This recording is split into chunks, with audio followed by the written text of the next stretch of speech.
At BWF Solicitors, we take pride in our client service as a niche law practice. We are conscious of the demands of our clients. We always offer a friendly, listening ear and sympathetic attitude. We've worked with thousands of people all across the UK in all areas of personal legal services. We have received great feedback and reviews from our clients. We are located at 760 in Tottenham, on the 4th floor of the Anna House, right on top of the Victoria Line train station, and utmost convenience. We have a friendly office and provide all of the refreshments necessary while you wait to see a lawyer. We are dedicated to our clients and have a successful record of serving our clients. Solicitors of England and Wales are of high quality and are bound by the highest professional standards. We are officers to the court and are bound by standards of integrity, competence, and conduct as part of our responsibility to uphold the rule of law. Our solicitors and lawyers care about your case and are committed to providing the best possible service to you in the most considerate and careful manner. We hold 2 Law Society quality marks, Law Society Accreditation House, to demonstrate that we have attained the requisite standard in the area of law and have the requisite expertise. We are solicitors. We're here to help you with your legal services when you need us.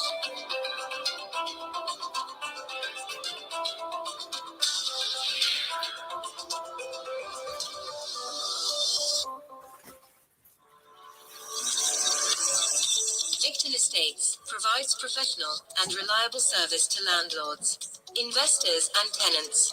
Our mission is to ethically and honestly serve our clients. We won't make promises we cannot keep, rather.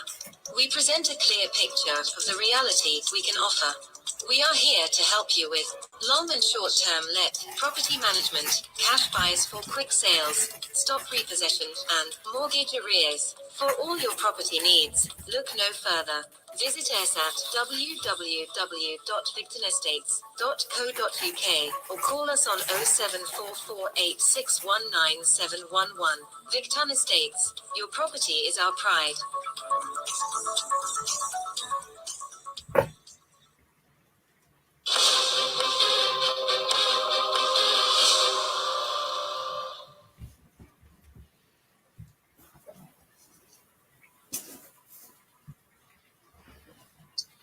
Hello everyone, you're welcome to Heritage TV, the Legal Hour Show with BWF Solicitors.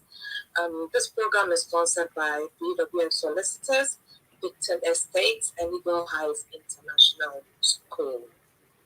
If you want to contribute to the program or ask a question, you can do so by sending in your questions on our Facebook pages via Heritage TV and BWF Solicitors.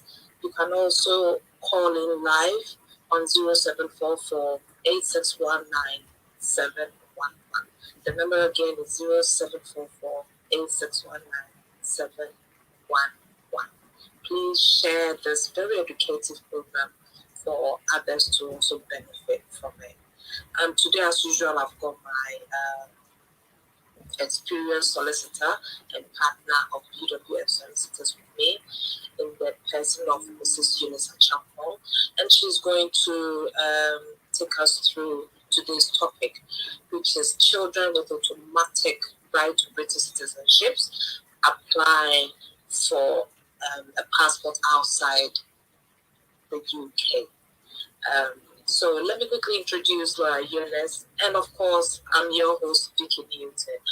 Laura Eunice, you're welcome to Heritage TV, the Legal Hour Show. Hi, Vicky. How are you? I'm fine, thank you. And you? I'm doing well by God's grace. Such a lovely weather, isn't it? A weather that you can, just tuck in yourself and, relax. Relax. So those of you who are not experiencing this rainy weather, we are experiencing a rainy weather here in London. And of course, it reminds me so much of Africa when you are in bed and you just don't want it to stop. You just want the rain to keep going so that you can just lay in bed and do nothing. And that's what it feels like this morning. But I hope you had a very good week, even though I know you are very used to, getting busy because of the high number of applications, you receive from clients. So it's become something normal to you. How did your week go? Yeah, so this week was a relaxing week in terms of me working from home as well. So Oh, yes, so it's been a week where obviously you don't have to travel into work to obviously do the normal day-to-day stuff, but at least working from home, everything is electronic. right. You get to obviously do what you can by having documents scanned and the rest of it. And so it's been a good week at home. So it's good. Yeah. So, Eunice, could you take us to any update before we jump on today's topic? Okay. So, in terms of updates, I will mention again because I know that there are so many people who are calling in regards to applications for EEA family permits that were submitted before the 31st December 2020 deadline. And those of you who obviously have had decisions made by the appeal first tier tribunal court. So, for instance, you've made the appeal and you've now received a decision, and the decision is stating that the appeal is allowed and their reasons have been given. We know that as of 30th of June 2021, the UK government stated that EA family permits will no longer be valid after that date, and therefore they will no longer issue such permits after that date. So I want us to look at it in this way. Obviously, EA family permits were under the old EA regulations 2016. I'm not talking about EU settlement scheme family permits, which are still valid. The EU regulations 2016 were to come to an end by the 30th of June 2021 in the UK because obviously the UK has incorporated those rights for EU nationals and their family members under the immigration rules, which we have under Appendix EU and Appendix EU family permit. So, this EEA family permit we're talking about is what was valid under our previous EA regulations 2016. And of course, because obviously we are no longer bound or we are no longer should I say, enforcing those EEA treaty rights or directives here in the UK, the UK government saw it fit that after that date of the 30th of June 2021, those permits should no longer be valid in the UK. And so most people who may have appealed to the first year tribunal because they were refused EA family permits initially may now have decisions by the tribunal saying that their appeals have been allowed. But unfortunately, you will also be receiving emails from the Home Office to say that they can't implement those decisions because EA family permits are no longer valid after the 30th of June 2021. This is, of course, something that most appellants would not want to hear because if the courts or the tribunals have said their appeals are allowed and therefore the Home Office has to implement the decision of the tribunal or the court, then of course they expect that the Home Office will do so. And clearly, it states in the Home Office guidance for implementation of appeal decisions that they should implement a decision made by the tribunal if there has been no further appeal or there has been no further evidence of any fraudulent behavior whatsoever.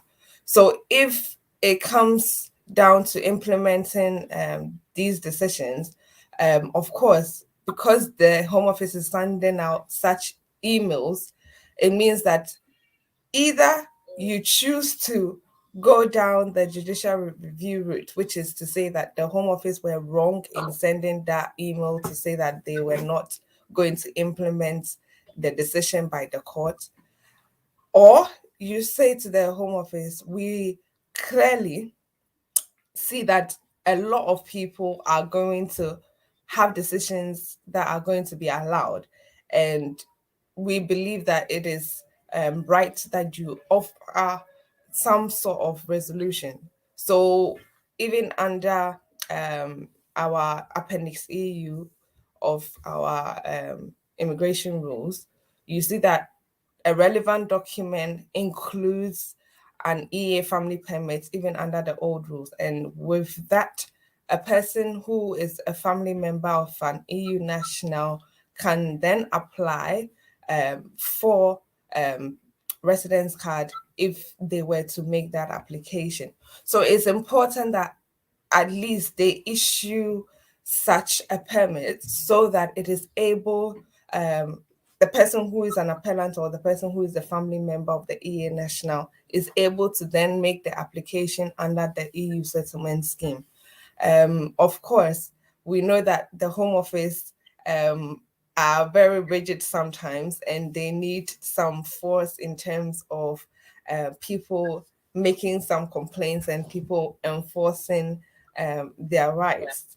And so, of course, if they choose not to listen to the complaints that people are making, then of course it would seem fit that people should go down the judicial review route, where they would be saying that, well, we realize that your decision is wrong. And of course, your own policy guidance and other case laws state that you are to implement a decision made by the court. But if you do not do so, it should be because of the fact that there has been further appeal, or there has been some sort of evidence of some fraud or otherwise. And so, of course, if there has been none of those and you are choosing not to implement the decision, then you are clearly wrong, because you are legally bound to implement such a decision. And so we are hoping that as many people who are in situations like this will see their lawyers to obviously make those pre-action protocol letters. And if they choose not to come back with a reasonable response, then of course it would mean that you would have to go down the judicial review route, where you have to apply to the court for permission for judicial review.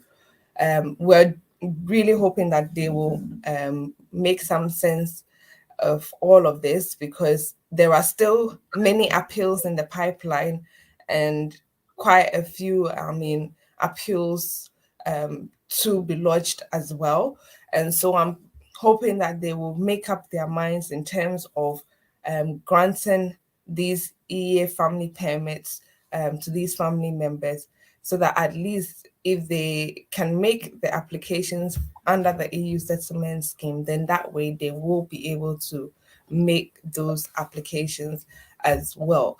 And so I know that this is something that is really burning on people's minds, because they don't know which way to go, and it's almost as if they are stuck in limbo. But at least they have the option of applying for judicial review.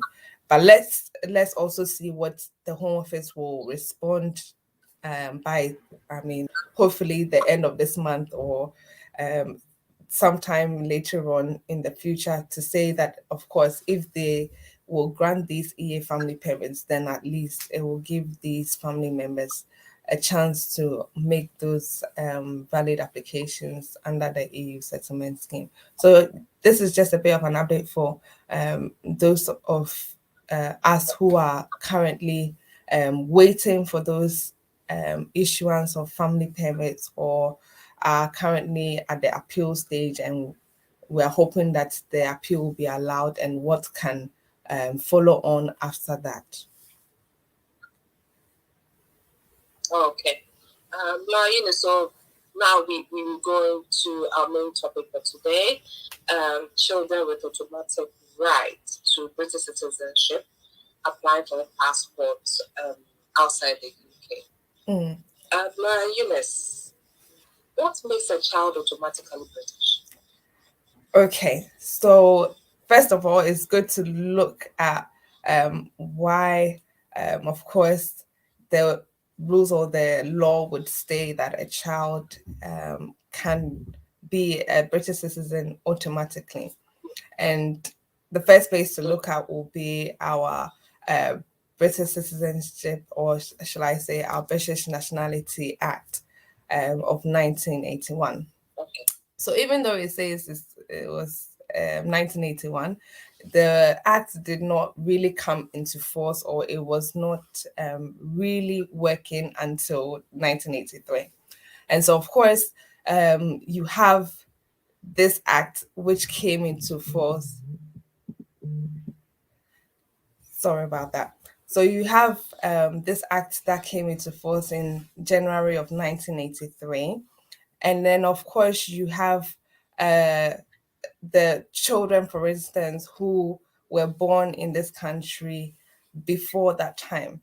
And before that time, we had the British Nationality Act of 1948, and that allowed children who were born in the UK to be automatically British, and those that were born outside of the UK, they would have had to, of course, show that their parent was British and had registered their birth at a country which was outside of the UK.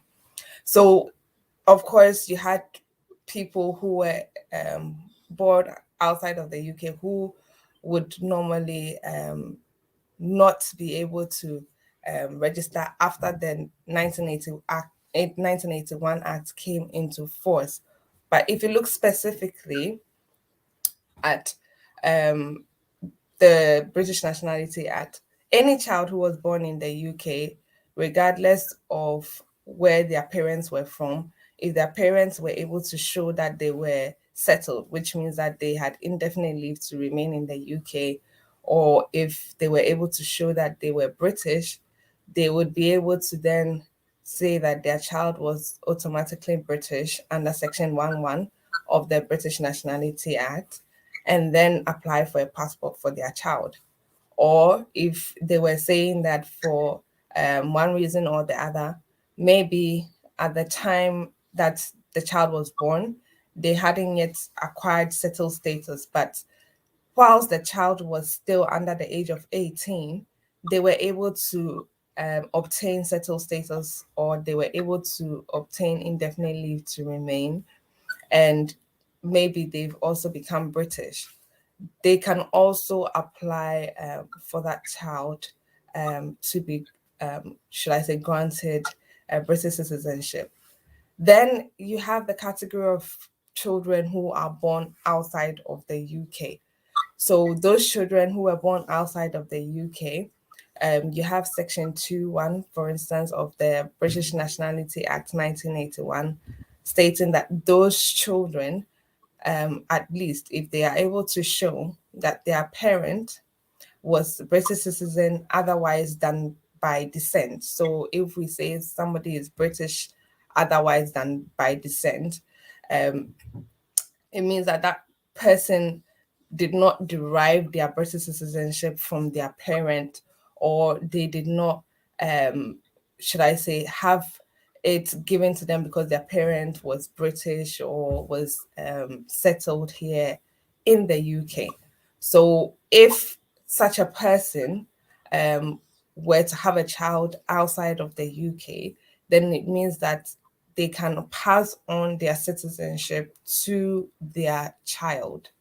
Um, of course, so most people who, for one reason or the other, may have naturalized as a British citizen will not be British by descent. And so, therefore, if you have a child outside of the UK, you can then pass on that citizenship. And you will also have a category of people who, for one reason or the other, may have British citizenship by descent, but can also pass on their citizenship. And those are those people who are said to be working for the crown. So maybe they are diplomat or they work for the army or any form of government. And you have people who work for an EU institution who may also qualify to have their children be British just because of the fact that they are working for the government or they are working under the name of the crown or they are working for an EU institution. So those people are the only exception if, for instance, they were granted or they were given British citizenship by descent and then ended up having a child outside of the UK as well. So you have children, of course, who were born in the UK being able to register as British if their parents were British or settled. And then you have children who were born outside of the UK being able to obviously say that they were British if they can show that their parents acquired their British citizenship otherwise than by descent. And so you have these two different, should I say, categories of people who can say that they can apply for British passport automatically.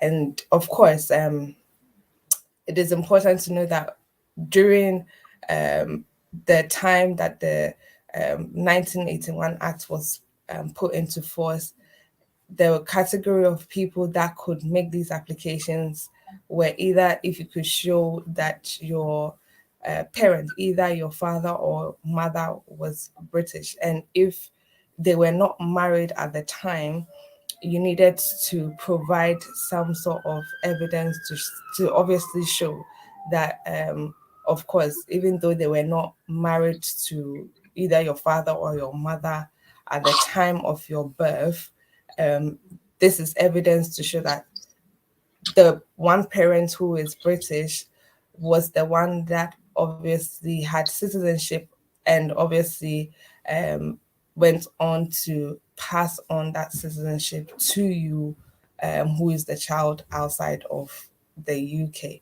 And so there is that, should I say, categorization of children who were born to parents who were not married at the time. But as of July 2006, all of that changed. We live in a, should I say, a more liberal UK. So things have changed over time.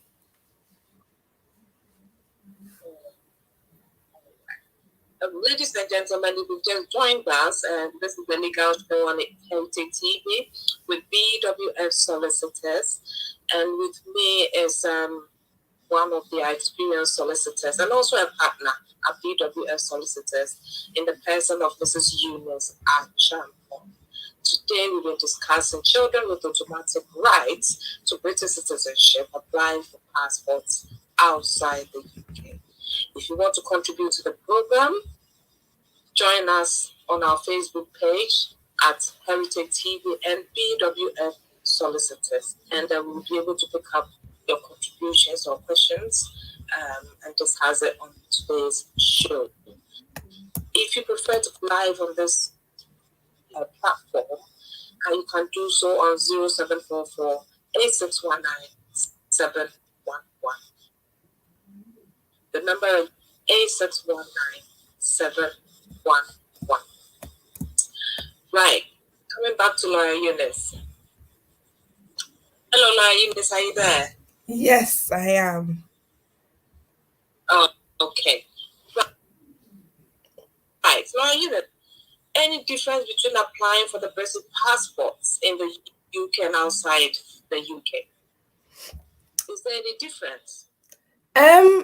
So for instance, if a child who is outside of the UK was applying for the passport, they would usually go to the British Council or consulate in whichever country they were in to collect the form and to complete it and obviously submit it over there.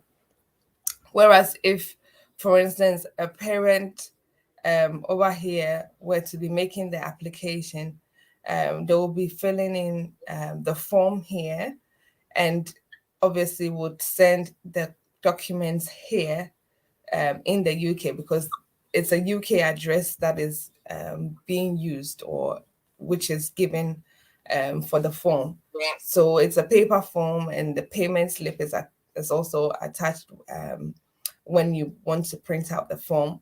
And of course, you will send copies of your documentation with the form whilst making the application. So, of course, you have those people who are outside of the UK who would go to their British consul or consulate, whereas somebody who was a parent or guardian to that child making the application would just have to complete it with the supporting documents and send it to the department here in the UK. And then you also would have that, of course, if that person were to be outside of the UK as well, um, they would have to make that payment for courier service. So it's not just making the application, but you also have to make the payment for courier so that they send the passports directly to you. As you know, passports are not posted internationally, so they have to deliver it by courier service to the said applicant who is outside of the UK. Okay. All right. I've got a question from Lola. Saying, dear lawyer, please, my son was born outside the UK about 3 years ago when I went to live in Ghana. I'm British and would like to return to the UK with him. How do I go about applying for his passport, and which documents will I need? Okay, so in a situation like that, of course, if the child was born to her at the time she was British, that child would also be British otherwise than by descent, if he can show, or the child can show that the mother, of course, was British at the time.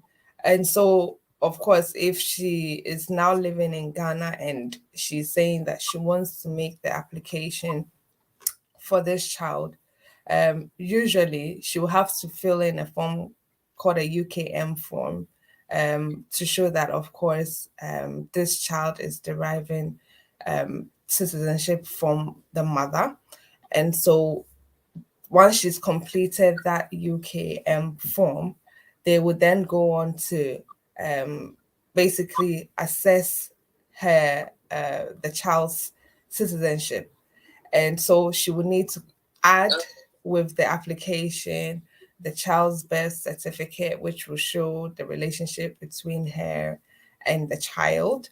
She would also need to include an application, I mean, a documentation to show, of course, that at the time that she gave birth to the child, she was indeed British. So if she naturalized, usually it would be better to include the certificate of naturalization.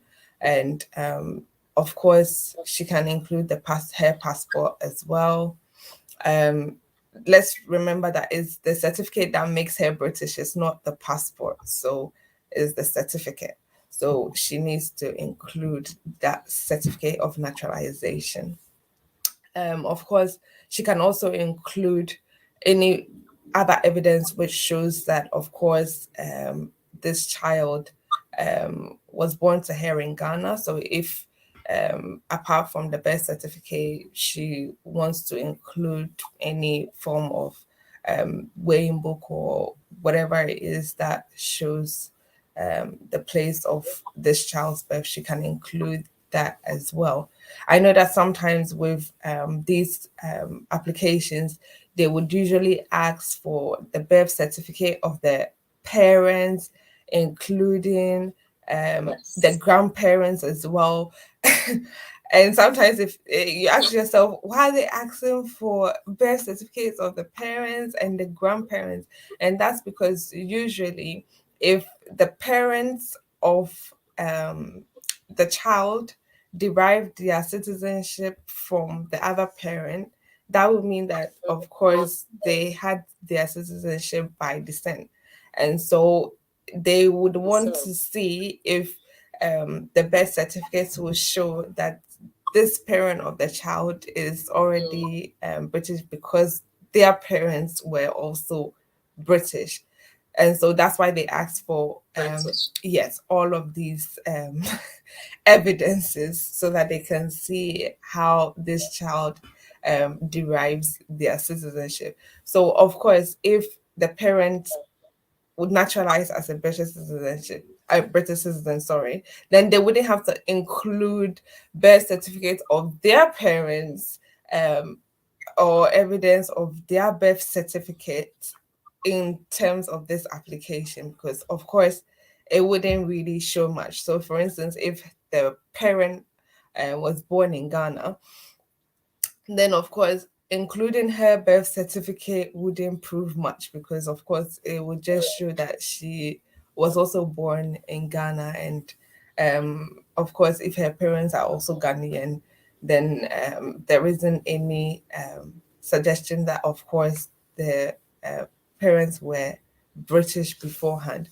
I mean, that could be included, but it wouldn't really show much, because the certificate of naturalization will actually prove the way in which she, the parent, got her citizenship. And so, of course, once the mother has completed such an application, of course, she can include those evidences and then send it to the British Council in Ghana.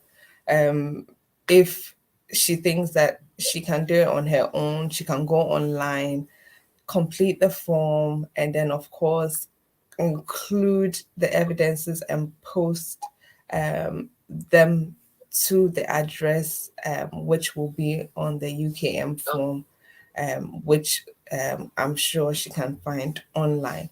So, yes, the child will have to complete that form.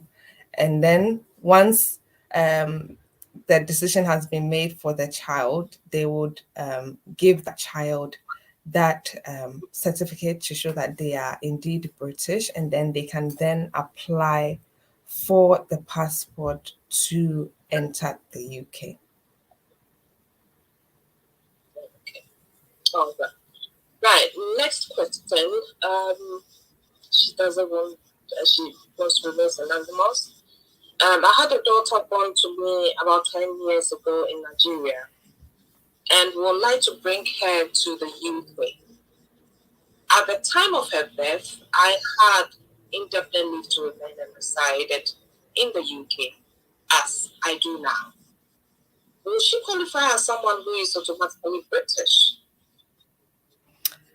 Okay, so 10 years ago, that would have been about 2011. Yes. So, of course, if the child was born to him outside the UK sometime in 2011, and he wants to ascertain whether this child is British, usually the first place to look at is our British Nationality Act. And so, as I was saying, if you can show that any person who was born after this act came into force in 1983, was born outside of the UK, but also the parents to which they were born to had their citizenship otherwise than by descent, and then that means that this child would be automatically British. And so, of course, if the father who now wants to know if the child is British can show that he himself did not derive citizenship from his parents, or he can show that his citizenship was through naturalization, for instance. Um, like he said, he had indefinite leave to remain. So I'm assuming that he definitely naturalized as a British citizen, because if you had indefinite leave to remain, the only way forward would then to be to naturalize as a British citizen before you are obviously given citizenship. So yes, if at the time of the child's birth he can show that he was settled here in the UK, and that of course he is now a British citizen, otherwise than by descent, then the child can also fill in the UKF form. So, as I was saying, before July of 2006, um, there was that requirement that if, for instance, the parents were not married, you will have to make sure that if a child was deriving their citizenship from their father, for instance, they will be able to complete that form to basically ascertain that the child is indeed British. So once they fill that UKF form, and F stands for father, and in the previous question I was referring to UKM, which stands for mother. So once they've been able to complete the UKF form to show that they are indeed British because their father also acquired citizenship otherwise than by descent, then they can also be granted a certificate to show that yes, of course, they are British, and then apply for the passport as well once they've received the certificates. And usually with these certificates, they are given directly to the applicant or the client or whoever is making the application. So once they make the application, they will post that directly, or should I say, by courier service to the said applicant. Obviously, I know that there are those who would also see it fit to apply directly for a passport rather than going through this UKF form or UKM form. Um, Once you decide to obviously fill the passport application, which is the overseas passport application, I know that they will require documentation upon documentation.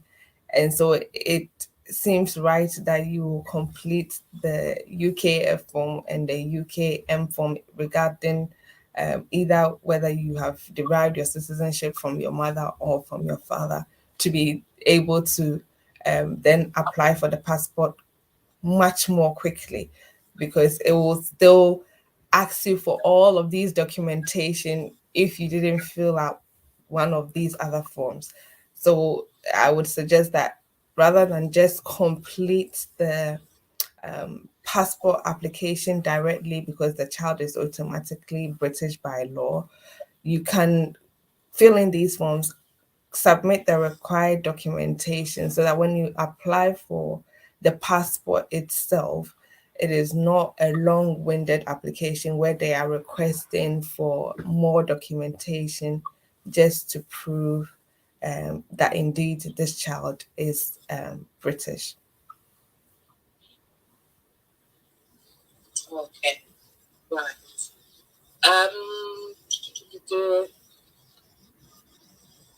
yes.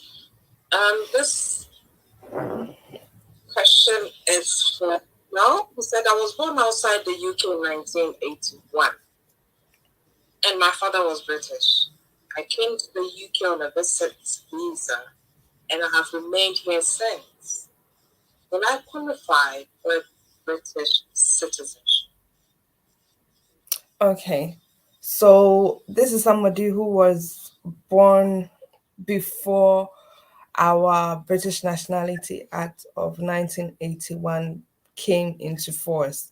So, like I was saying, even though it is named British Nationality Act of 1981, it did not actually come into force, or it wasn't being used until January of 1983. So anybody who was born before that date would usually refer to the British Nationality Act that was enforced at the time, which was the British Nationality Act of 1948. And I know that in 63 thereabouts, there was another act as well. But the main act that was enforced was the British Nationality Act of 1948. And so, of course, in this person's situation, they're saying that their dad was British at the time that they were born, but they are now living here in the UK. Obviously, I don't know how come they didn't apply for their citizenship before they came to the UK, but obviously you will have people in that situation where unfortunately they may not have known, or for one reason or the other, maybe their parents didn't make their application for them at this current moment. So regardless of should I say the age of this person, if they can show that of course their father or their mother was British, and in this case it says his father was British, then of course they can show that maybe at the time of their birth, including their birth certificate and proof of their father's citizenship. So if they're saying that their father was indeed British, it could be that their father was British by descent, and you don't have that requirement under the 1948 Act. So, for instance, if the father of this person who is asking the question is British, and they have evidence of their passport, of their birth certificate, because I said that it's not the passport that proves your citizenship.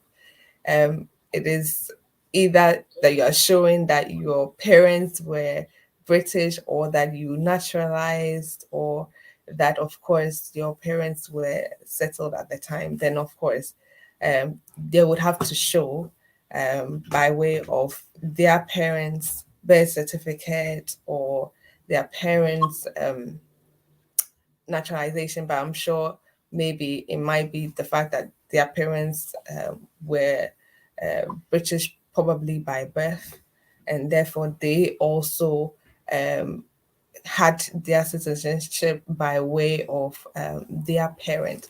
And they would have to show that, of course, the birth was registered with the British Council or the British consulate in whichever country they were living in. But if not, of course, they can do so later on by making an application to the Secretary of State. So, of course, if they are able to show how their parent derived their citizenship and provide evidence of their birth, and as we all say, it's always good to provide a birth certificate at least within 12 months of the birth. And if you're not able to show that, it's always good to have some form of DNA to prove that, of course, the person that you say is your parent is indeed your parent, unless you are saying that you were adopted formally. And so we have the Hague Convention, which gives designated countries, and the fact that, of course, because some countries may have been signatories to the Hague Convention, therefore their adoption will be seen as um, one of those that are legally binding in the UK as well.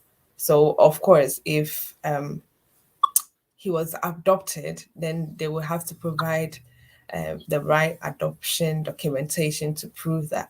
But if not, then it will have to be that the birth certificate will show that the relationship between him and his father is proven, and also the father is indeed British. So the father's birth certificate and evidence that he is British as he says he is.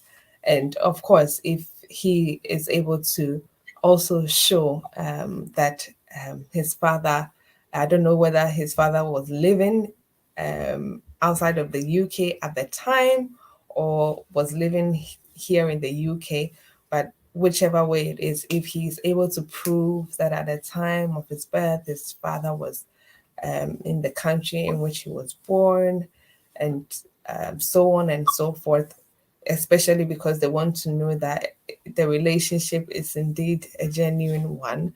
They would want to see evidence that, for instance, his passport shows at the time that he was there outside of the UK, and at the time of conception as well, the said father was also either outside of the UK or wherever it is that this person was born.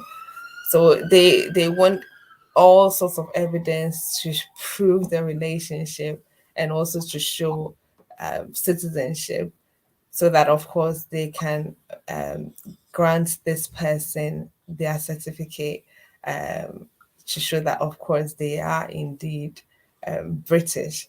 And so when it comes to an application like that, because he was born in 1981, it will be the old British Nationality Act that will be referred to, and then they can then obviously obtain their certificate that way, which they can either use to apply for their passports here in the UK, and then of course travel and do whatever they want with their passport. So of course them being in the UK is a good thing, because they don't have to really pay for courier and go through a British consulate and the rest of it. They just have to make the application with the right documentation. And the good thing about these applications is if they need any further documents, they will write to you and request that they need further documents to prove the relationship and so on and so forth. And so, of course, once a decision is made on the application, they can then go on to apply for their British passports here in the UK. Okay. All right. I think I've exhausted all my questions from those who are watching. Just check from your end if there's any questions. From okay. The BWF. Yeah. I think no, so we don't have. We don't have. Okay. Yeah. So let me quickly acknowledge those very few. I can't mention all your names, so if I'm not able to mention your name, please forgive me. Acknowledge those who have stayed with us throughout the program. Louisa Asante Amoa, Mami Fua Nana Ajuman, Helena Akiwumi, Ahmed Daf. I think you've got a question. If we could please treat that before we round up the show. From Ahmed Daf. Okay, so he says that, hello, good morning. Please, I am an Italian and I got my indefinite in March 2020. I just had a new baby. Can I apply for British passport for my baby? And please, which documents should I add to the passport form? So yes, as of last month, there was an introduction to the British Nationality Act, which is Section 10A, which states that those who are EA nationals and obtained settlement or have indefinite leave to remain here in the UK can have their children also have automatic rights to British citizenship. So obviously in his situation, because he has clearly been granted indefinite leave to remain and his child has been born also, he can make the application using, I don't know if he's currently here in the UK. So of course, I'm assuming he's currently here in the UK with the baby. And so if he's here with the baby can make the application for the British citizenship. Of course, if he's married to the wife, he can just directly make the passport application online, provide evidence of his settled status or his indefinite leave to remain, provide evidence of his citizenship, the child's birth certificate. Of course, if it's just him who has settled status and not the mother, with all British passport applications, you will need to provide the consent of both parents. So, of course, even though the father is saying that he has settled status, it doesn't really matter whether the mother has settled status or not. She will also need to provide consent to the application for British passport when it is being made.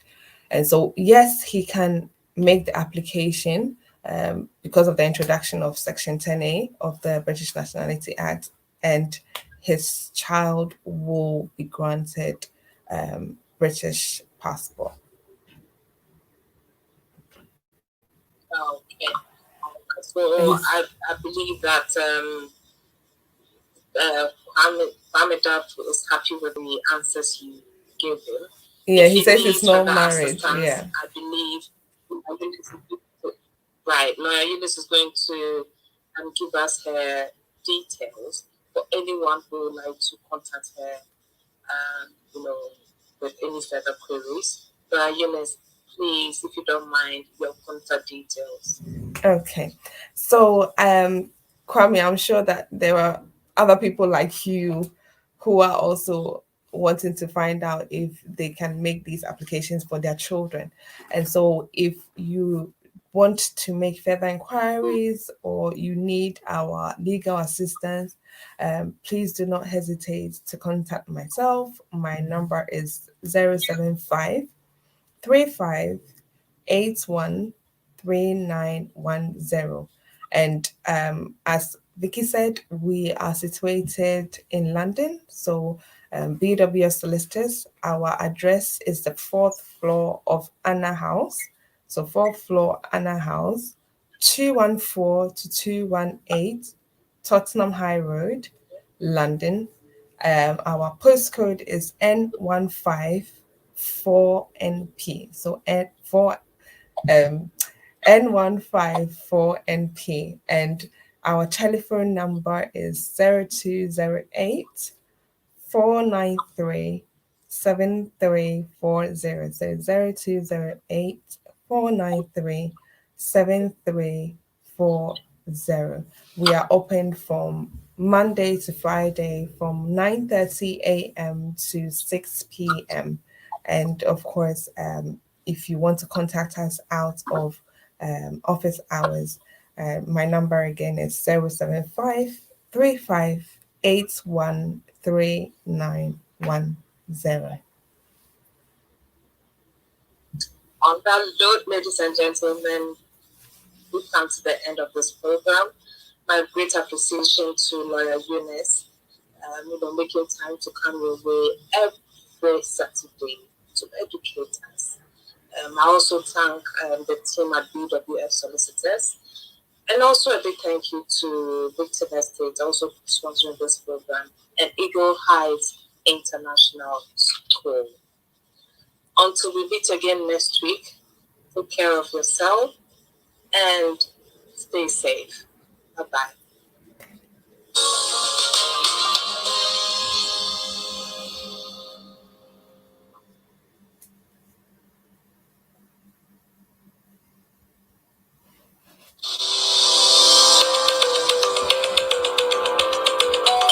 At BWF Solicitors, we take pride in our clients' service as a legal practice. We are conscious of the demands of our clients. We always offer a friendly, listening ear and sympathetic attitude. We've worked with thousands of people all across the UK in all areas of personal legal services.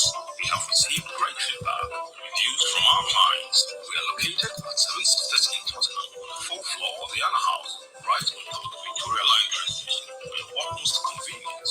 We have a friendly office and provide all of the refreshments necessary while you wait to see a lawyer. We are dedicated to our clients and have a successful record of serving our clients. Solicitors of England and Wales are of high quality